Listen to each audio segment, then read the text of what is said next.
Assalamualaikum warahmatullahi wabarakatuh. Halo guys, perkenalkan aku Winda Sawitri dengan NIM 0120121039. Di sini saya akan mempresentasikan terkait dengan desain industri, mata kuliah Hukum Kekayaan Intelektual, dosen pengampu saya Warmiana Zeri Apsi SHMH. Baiklah, pertama saya akan membahas terkait latar belakang desain industri.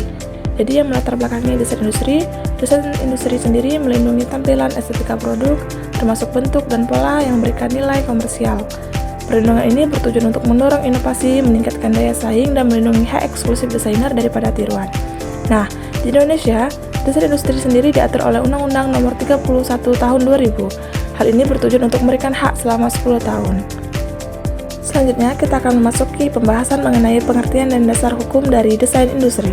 Adapun yang dimaksud dengan pengertian desain industri mengacu pada tampilan visual suatu produk yang terdiri dari bentuk, konfigurasi, atau komposisi garis atau warna yang memberikan nilai estetik atau ekonomis pada suatu barang. Adapun pengaturan desain industri di Indonesia diatur dalam Undang-Undang Nomor 31 Tahun 2000 tentang desain industri. Aturan ini bertujuan untuk memberikan perlindungan hukum kepada pemegang desain untuk eksklusivitas dalam menggunakan desain tersebut. Selanjutnya kita akan membahas terkait lingkup desain industri dan jangka waktu perlindungan desain industri. Lingkup desain industri itu sendiri menguraikan cakupan apa saja yang termasuk dalam desain industri.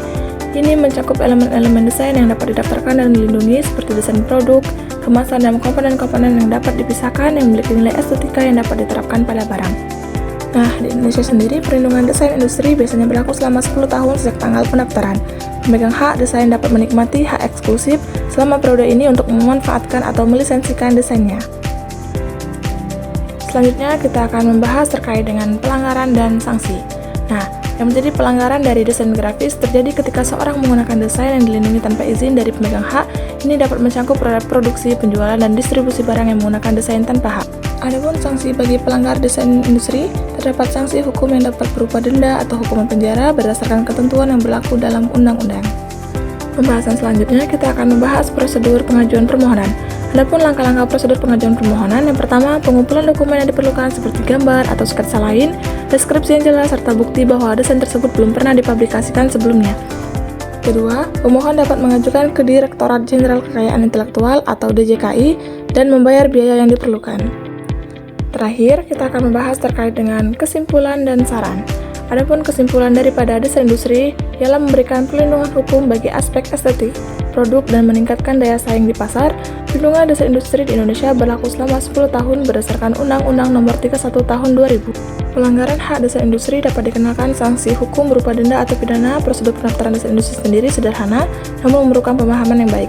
Adapun saran, peningkatan edukasi kepada pelaku usaha mengenai pentingnya perlindungan desain industri, penegakan hukum harus diperkuat untuk melindungi hak-hak desain industri, inovasi desain perlu terus dikembangkan agar dapat bersaing di pasar modal.